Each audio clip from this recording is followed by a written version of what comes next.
ത്രിയേക ദൈവത്തിൻ്റെ വലിയ തിരുനാമത്തിന് മഹത്വമുണ്ടാകട്ടെ.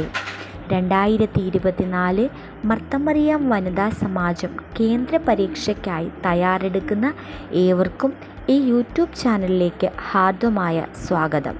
അധ്യായം 6 ഓട്ടം സ്ഥിരതയോടെ ഓടുക.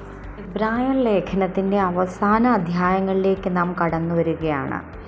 എബ്രായർ ലേഖനത്തിൻ്റെ 12-ാം അധ്യായമാണ് ഇവിടെ വിശദമാക്കുന്നത്. ക്രിസ്തീയ ജീവിതത്തെ ഓട്ടക്കളത്തോട് സാദൃശ്യപ്പെടുത്തിയിരിക്കുന്ന ശൈലിയിലാണ് ഈ അധ്യായം ക്രമീകരിച്ചിരിക്കുന്നത്. മുൻ അധ്യായത്തിൽ വിവരിച്ച വിശ്വാസ പോരാട്ടക്കാരുടെ ധീരമായ മാതൃക പിന്തുടർന്ന് അവർ നമുക്ക് ചുറ്റും വലിയൊരു സാക്ഷികളുടെ സമൂഹമായി നിൽക്കുന്നത് കൊണ്ട് ക്രിസ്തുവിലേക്ക് മുന്നേറുവാൻ നമ്മെ ലേഖകൻ ആഹ്വാനം ചെയ്യുന്നു. വിശ്വാസികൾ ക്രിസ്തുവിൽ ജീവിക്കുന്നവരും വിജയത്തിലേക്ക് ഓടുന്നവരുമാണ്. ക്രിസ്തു വിശ്വാസികൾ ലക്ഷ്യബോധമുള്ളവരായി മാറും. ക്രിസ്തീയ വിശ്വാസ ഓട്ടത്തെ തടസ്സപ്പെടുത്തുന്ന പല ഘടകങ്ങളും നമ്മളിൽ തന്നെയുണ്ട്. അവ മറ്റുള്ളവരുടെ ദൃഷ്ടിയിൽ നോക്കുമ്പോൾ അത്തരം കാര്യങ്ങൾ നല്ലതാണെന്ന് തോന്നിയാലും വിശ്വാസ ജീവിതത്തിന് തടസ്സമാണെന്ന് നമുക്ക് ബോധ്യപ്പെട്ടാൽ നാം അത് തിരസ്കരിക്കുക തന്നെ വേണം. ഇവിടെ എഴുതിയിരിക്കുന്നത് സകല ഭാരവും മുറുകെ പറ്റുന്ന പാപവും വെടിയണമെന്നാണ്. ഭാരമെന്നാൽ ശരീരത്തിലെ ദുർമേധസ്സാണ്. മുറുകെ പറ്റുന്ന പാപങ്ങൾ എന്ന് പറയുന്നതോ നമ്മോട് ഇഴുകിച്ചേർന്ന് നിൽക്കുന്ന ചില ദുസ്വഭാവങ്ങളാണ്. അവ എന്തെന്ന് നാം തന്നെ കണ്ടുപിടിക്കണം. അതിനുശേഷം അവ നീക്കം ചെയ്യണം. അവ നീക്കം ചെയ്യാതെ ആത്മീയമായ ജീവിതം വിജയിക്കുകയില്ല എന്ന് ലേഖകൻ പറയുന്നു. കായിക മത്സരങ്ങളിലൊക്കെ നമ്മൾ ഏർപ്പെടുമ്പോൾ ചില ഭക്ഷണ കാര്യങ്ങളിൽ ചില നിഷ്ഠകൾ വേണം, അതുപോലെ തന്നെ എക്സസൈസുകൾ വേണം, ഇത്തരം കാര്യങ്ങളൊക്കെ പറയാറുണ്ട്. അതുപോലെ തന്നെ ആത്മീയമായ നമ്മുടെ ഓട്ടത്തിൽ ഏർപ്പെടുമ്പോഴും ചില കാര്യങ്ങൾ വർജിക്കേണ്ടതും ചില നിഷ്ഠകൾ അനുഷ്ഠിക്കേണ്ടതുമാണ്.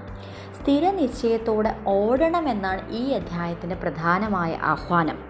യാതൊന്നും നമ്മുടെ ഓട്ടത്തിൻ്റെ ശ്രദ്ധയെ പതറിക്കുവാനോ മുന്നേറ്റത്തെ തടസ്സപ്പെടുത്തുവാനോ പാടില്ല. ക്രിസ്തുവാണ് നമ്മുടെ ലക്ഷ്യം.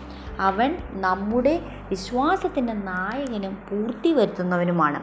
അവൻ നമ്മുടെ ശ്രേഷ്ഠ മഹാപുരോഹിതനായതുകൊണ്ട് തന്നെ നമ്മെ രക്ഷിക്കുവാൻ അവൻ പ്രാപ്തനാണ്. നമ്മുടെ വിശ്വാസത്തിൻ്റെ ആദിയും അന്തവും അഥവാ ആൽഫയും ഒമേഗയും ക്രിസ്തു തന്നെയാണ്.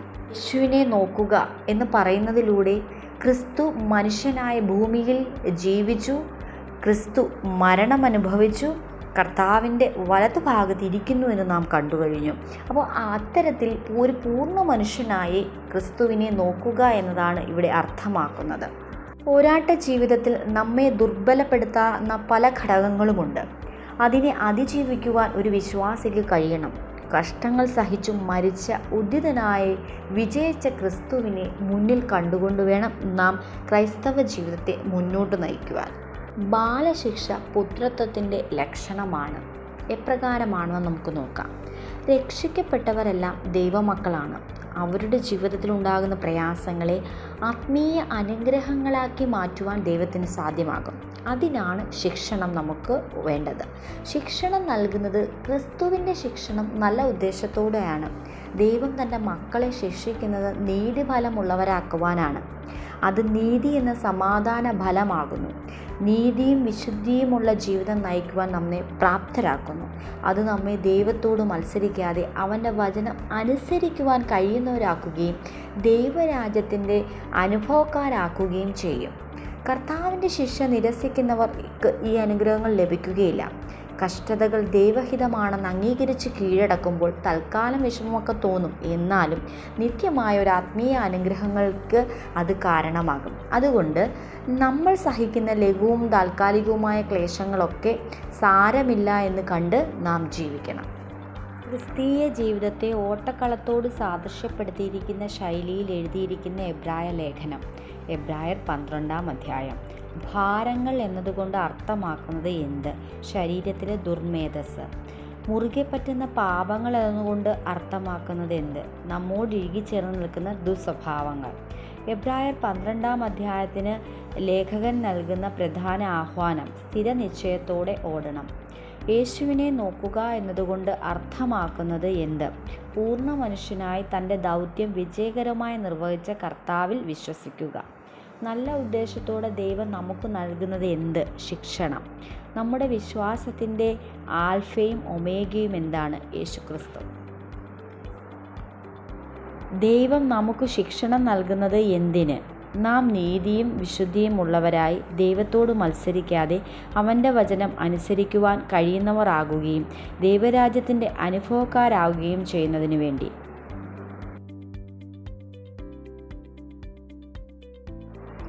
ദൈവമക്കൾ അറിഞ്ഞിരിക്കേണ്ട ചില കാര്യങ്ങൾ ഇവിടെ പ്രസ്താവിക്കുന്നുണ്ട്. വിശ്വാസികളായ സഭാമക്കൾ എന്ന നിലയിൽ നാം ശ്രദ്ധിക്കേണ്ട ചില കാര്യങ്ങൾ. 1. വിശ്വാസികൾ എല്ലാവരോടും സമാധാനമായിരിക്കാം. സഭയ്ക്കുള്ളിൽ ഐക്യവും സമാധാനവും ഉണ്ടാകണം. അതിനുവേണ്ടി സ്വാർത്ഥതയും അഹന്തയും ഒക്കെ ത്യജിക്കേണ്ടതാണ്. 2. വിശുദ്ധി പാലിക്കണം. വിശ്വാസികൾ ദൈവമുമ്പാകെ വിശുദ്ധിയുള്ള ജീവിതം നയിക്കുന്നവരാകണം. ഹൃദയശുദ്ധിയുള്ളവർ ഭാഗ്യവാന്മാർ, അവർ ദൈവത്തെ കാണുമെന്ന് വിശുദ്ധ മത്തായിയുടെ സുവിശേഷം 5:8 പ്രസ്താവിക്കുന്നുണ്ട്. വിശുദ്ധിയുടെ അനുഭവത്തിലാണ് ദൈവ സംസർഗം സാധ്യമാകുകയുള്ളൂ. 3. ഹൃദയത്തിൽ നിന്ന് വിദ്വേഷം നീക്കണം. വിശ്വാസികൾ പാപജീവിതം നയിക്കുന്നത് ദൈവകൃപ അലക്ഷ്യമാക്കുന്ന പ്രവൃത്തിയിലൂടെയാണ്.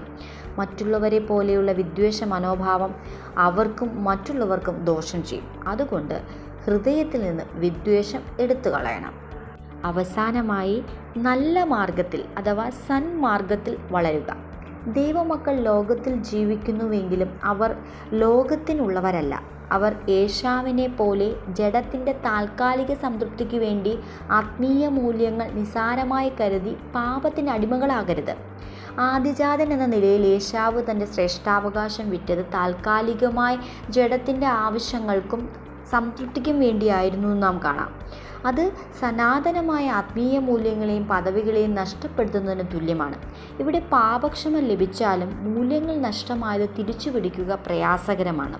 വിശ്വാസം ത്യജിക്കുന്നവർക്ക് തിരിച്ചുവരവ് അസാധ്യമാണ്. നമ്മുടെ രക്ഷയെ നാം നിസാരമായി കാണരുത്. വചനം നാം നിരസിക്കരുത്. ഇവിടെ പഴയ നിയമവും പുതിയ നിയമവും തമ്മിൽ താരതമ്യം നടത്തുന്നുണ്ട്. പഴയ നിയമത്തിലെ ന്യായപ്രമാണം സ്ഥാപിച്ചത് സീനായി മലയിൽ വെച്ചായിരുന്നുവെങ്കിൽ പുതിയ നിയമം സ്ഥാപിക്കപ്പെട്ടത് സിയോനിൽ ക്രിസ്തുവിൽ കൂടെയാണ്. സീനായി മലയിൽ ദൈവം പ്രത്യക്ഷനായപ്പോൾ ഭയാനകമായ അടയാളങ്ങൾ ദൃശ്യമായി. തീ, മേഘസ്തംഭം, കൂരിരുട്ട്, കാഹളനാദം ഇവയെല്ലാം ദൈവസാന്നിധ്യത്തിൻ്റെ ഭീകരതയെ വെളിപ്പെടുത്തുന്നു. ദൈവസന്നിധിയിലേക്ക് ആരും അടുത്തു വരരുതെന്ന നിർദ്ദേശമായിരുന്നു അന്ന് നൽകിയിരുന്നത്. ആരെങ്കിലും മലയെ സമീപിച്ചാൽ മരണം സംഭവിക്കും എന്നുള്ള മുന്നറിയിപ്പ് കൂടി ദൈവം ജനത്തിന് നൽകിയിരുന്നതായി പുറപ്പാട് പുസ്തകത്തിൽ നാം കാണുന്നുണ്ട്. എന്നാൽ പുതിയ നിയമത്തിലേക്ക് വന്നപ്പോൾ പുതിയ നിയമം ക്രിസ്തു സ്ഥാപിച്ച കൃപയുടെയും സ്നേഹത്തിൻ്റെയും സുവിശേഷമാണ്. അത് ജീവനുള്ള ദൈവത്തിൻ്റെ നഗരമായ യെരുശലേമിൽ സ്ഥാപിക്കപ്പെട്ടിരിക്കുന്നു. വിശ്വാസികളായിരിക്കുന്ന സഭയുടെ ശ്രേഷ്ഠത ഇവിടെ വെളിപ്പെടുത്തുന്നു.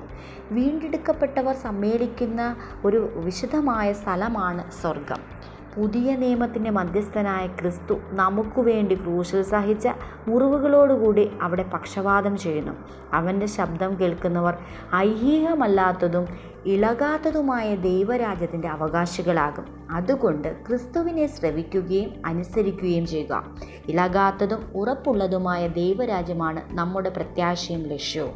ആ ലക്ഷ്യത്തിനു വേണ്ടി വിശ്വാസം കൈവിടാതെ ഭയഭക്തി പുരസ്സരം ദൈവാരാധന നടത്തി ഓട്ടം സ്ഥിരതയോടെ ഓടുക എന്ന എബ്രായ ലേഖനകർത്താവ് ഇവിടെ വിശദമാക്കുന്നു. പരിശുദ്ധ മാമോദിസ വഴി ക്രിസ്തുവിൻ്റെ രാജ്യത്തിലേക്ക് പ്രവേശനം ലഭിച്ച വിശ്വാസികൾക്ക് സിയോൻ പർവ്വതത്തിലേക്ക് കയറുവാൻ കഴിയും. രക്ഷാകരമായ വിശുദ്ധ കുർബാന അനുഷ്ഠിക്കുന്നതിൽ കൂടി അത് സാധ്യമാകും.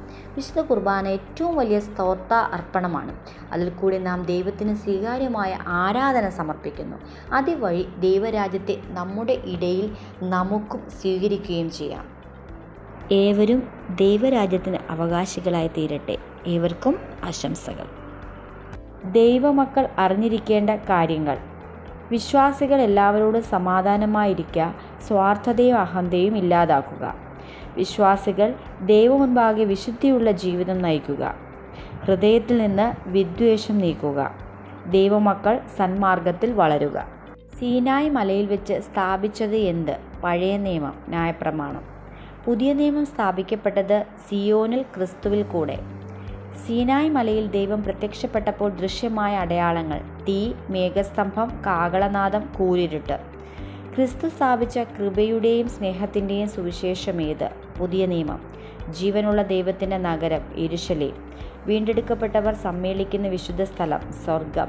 ഏറ്റവും വലിയ സ്തോത്രാർപ്പണം വിശുദ്ധ കുർബാന.